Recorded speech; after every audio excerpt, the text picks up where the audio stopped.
Wattariku lidinihil mufariqu lil jamaah. yakni orang yang meninggalkan agamanya atas dia jamaah, yang murtad dan dia memisahkan dari jamaah kaum muslim.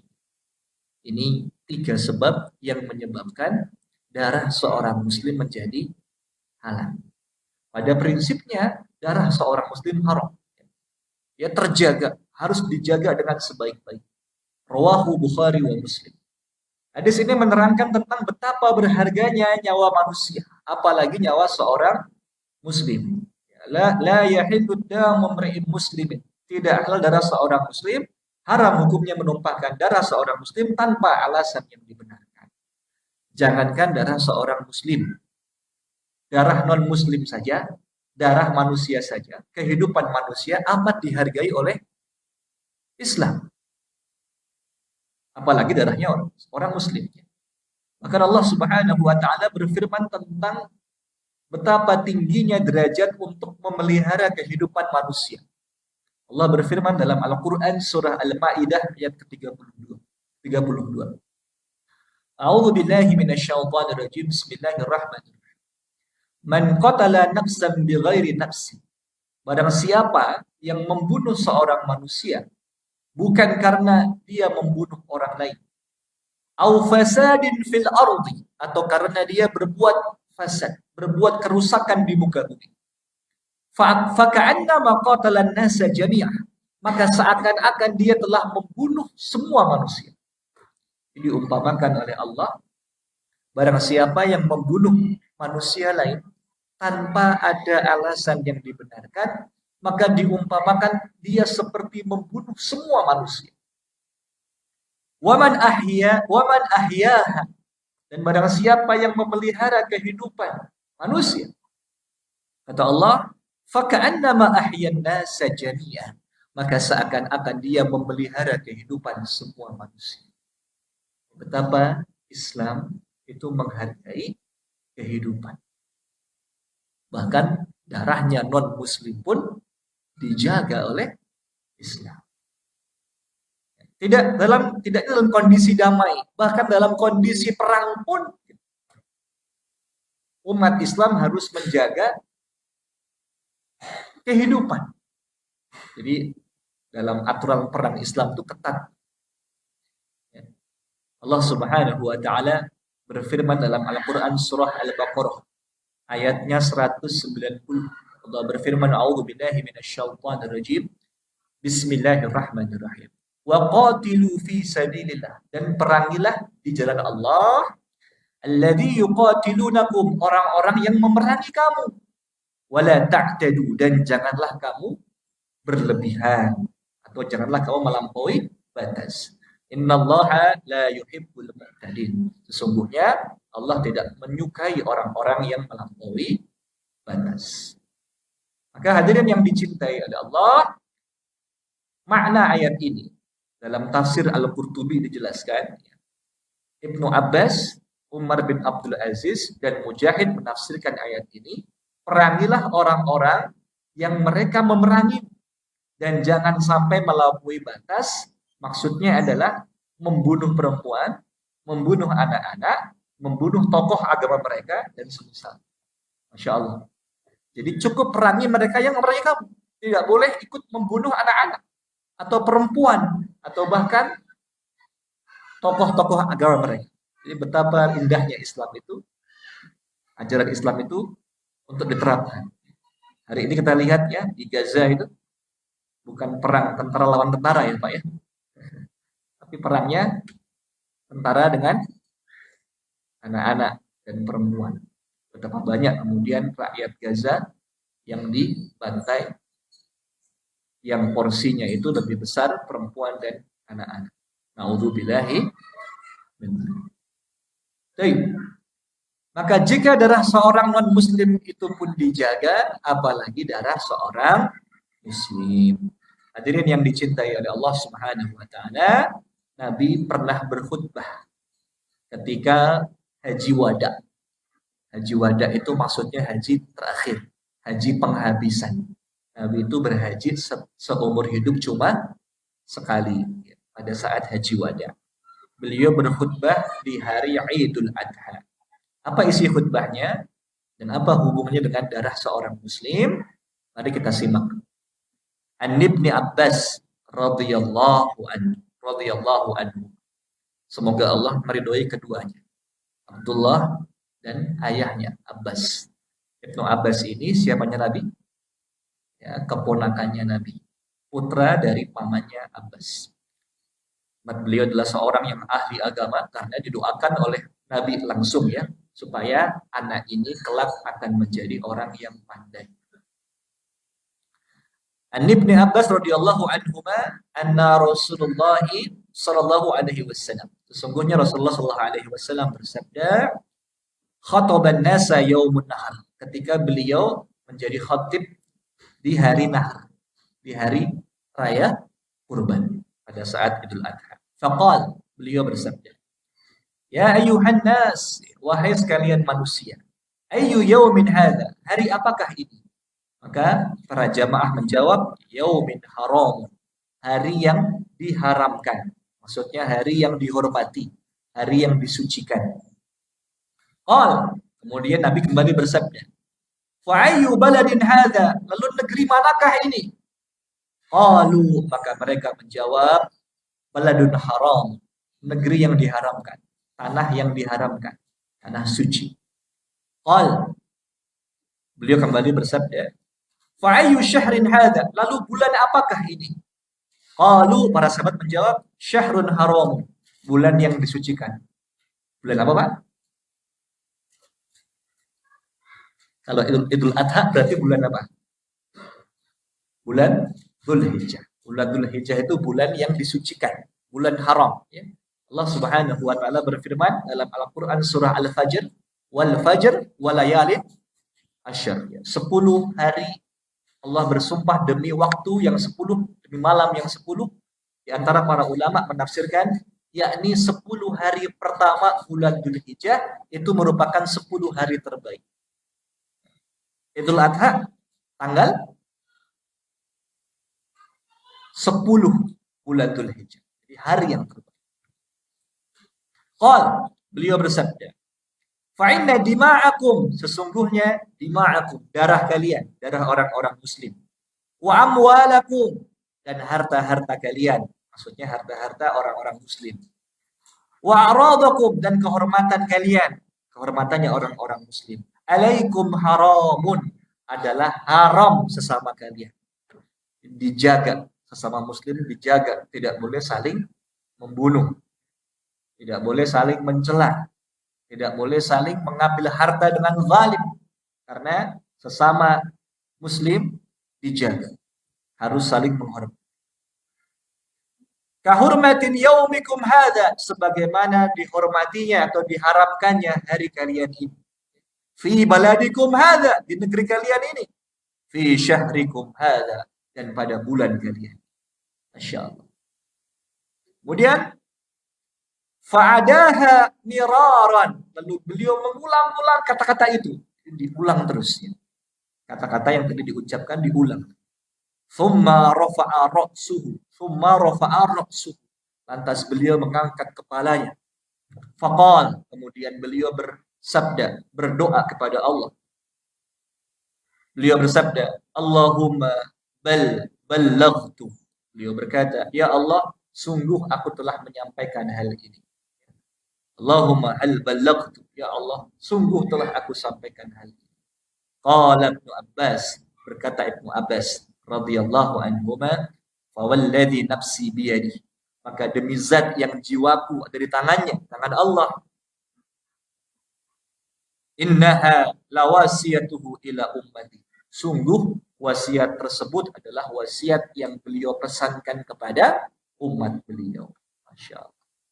Hadirin yang dicintai oleh Allah Subhanahu wa taala, lantas dilanjutkan dari hadis ini, fal yublighi syahidul ghaib, maka hendaknya yang hadir hari ini pada saat peristiwa itu menyampaikan pada yang gaib, maksudnya yang enggak datang ya.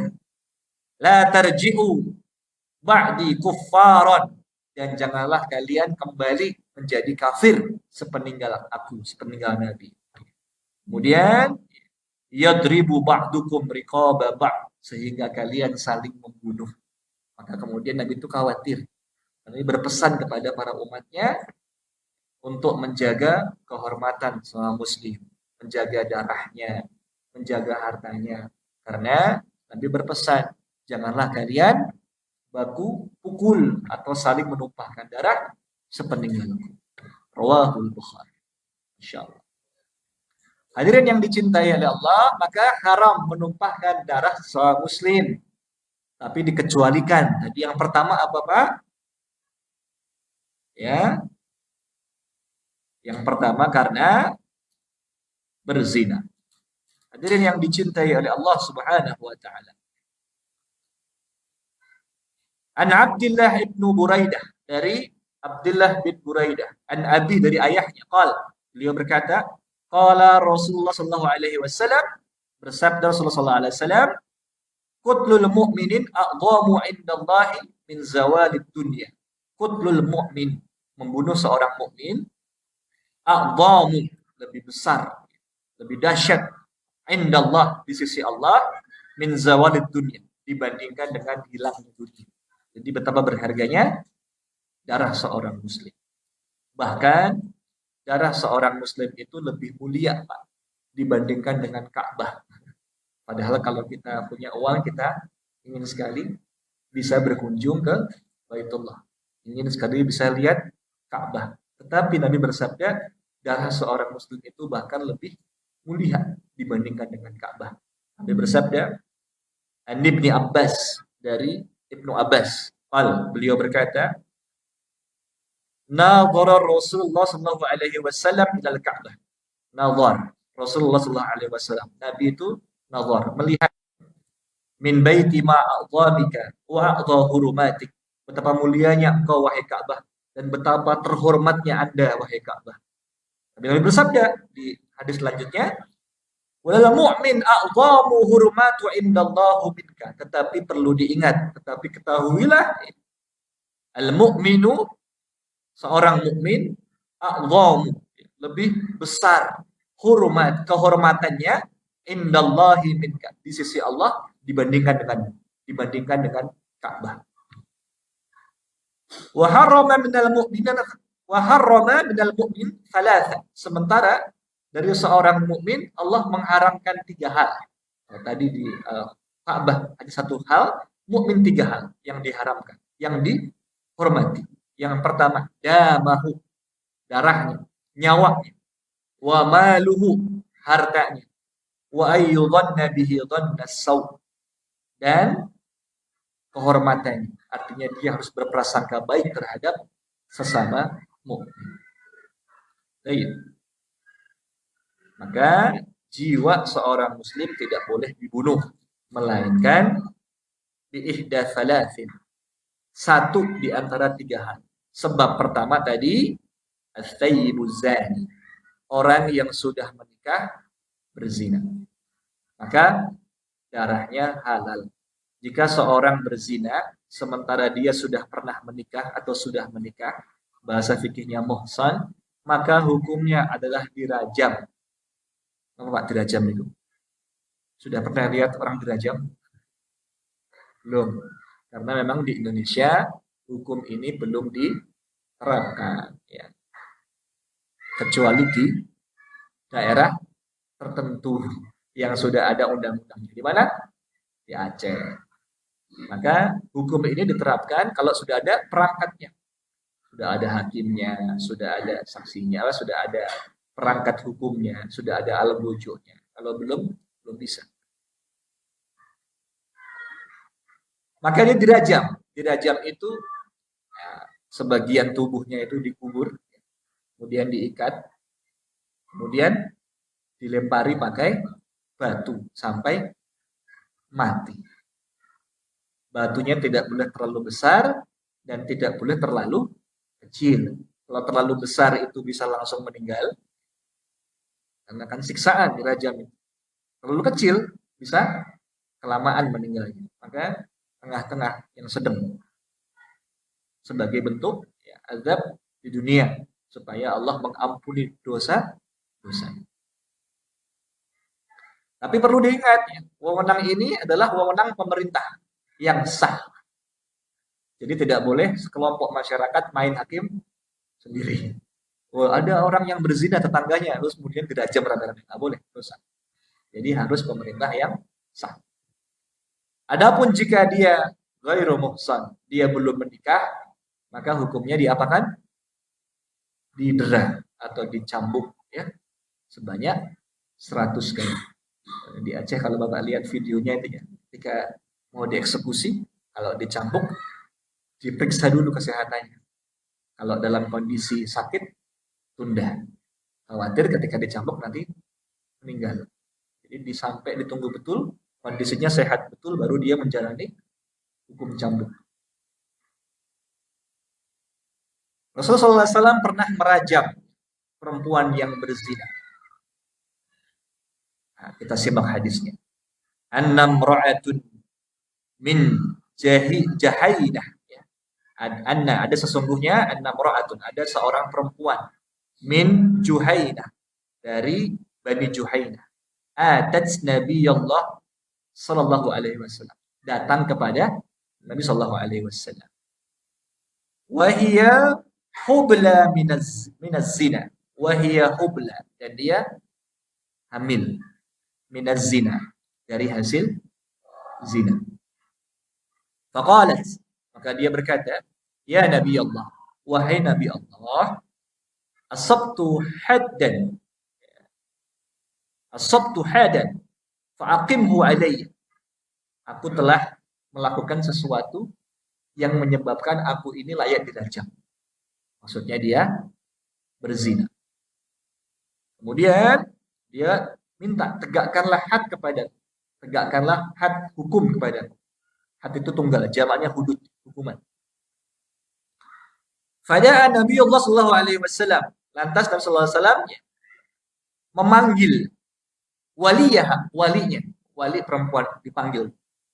Wali perempuan ini. Faqal, maka Nabi bersabda, ahsin ilaiha, berbuat baiklah kepada perempuan ini. Fa idza wadu'at fa'utini biha. Dan apabila telah melahirkan kandungannya, datang kepadaku lagi. Jadi dia minta dirajam sementara kondisi sedang hamil, maka Nabi bersabda, memanggil walinya, berbuat baik kepadanya sampai dia melahirkan. Setelah dia lahirkan, baru datang kepada Nabi lagi. Fafa'ala, maka wanita itu menjalankan perintah Nabi. Fa'amara biha Nabiullah sallallahu alaihi wasallam. Fafa'ala fa'amara biha Nabiullah sallallahu alaihi wasallam. Beliau menjalankan apa yang diperintahkan oleh Nabi sallallahu alaihi wasallam. Fasyukkat 'alaiha thiyabuha. Ya. Maka setelah genap bayinya lahir, maka dia menjalani hukum rajam. Fasyukkat 'alaiha thiyabuha. Maka Nabi mengikat pakaiannya. Kenapa diikat pakaiannya, Pak? Karena perempuan kalau dirajam khawatir auratnya itu terbuka. Maka diikat pakaiannya supaya kemudian ketika dia dirajam tidak terbuka auratnya. Thumma amara biha, lalu memerintahkan kepada sahabatnya, kepada perempuan ini, farujimat, lalu perempuan itu pun dirajam. Dilempari pakai batu sampai meninggal. Kemudian setelah dia meninggal, Nabi thumma shalla 'alaiha, Nabi pun menyolatkan perempuan ini. Setelah disolatkan, faqala lahu Umar, berkatalah sahabat Nabi yang bernama Umar bin Khattab. Apa kata Umar? Ya Nabi, tusalli 'alaiha ya Nabi Allah. Engkau mensalatkan perempuan ini ya Nabi Allah. Wa qad zanat, sementara engkau tahu dia adalah pelaku zina. Faqal, maka Nabi bersabda, laqad tabbat, dia sudah bertaubat. Bentuk taubat dia apa? Dia mengakui kesalahannya, datang kepada Nabi, minta supaya dirajam. Laqad tabbat taubatan law qusimat baina sab'ina min ahli al-Madinah, kata Nabi, andai kata taubatnya itu dibagikan kepada 70 penduduk Madinah. Lau syi'athum, niscaya mencukupi taubatnya. Jadi saking luar biasanya orang ini. Bayangkan Pak, datang cuma mau dirajam. Dibunuh dengan siksaan, bukan langsung meninggal. Beda sama dipancung. Kalau dipancung nggak sakit. Begitu ditebas, selesai. Kalau dirajam, sakit dulu.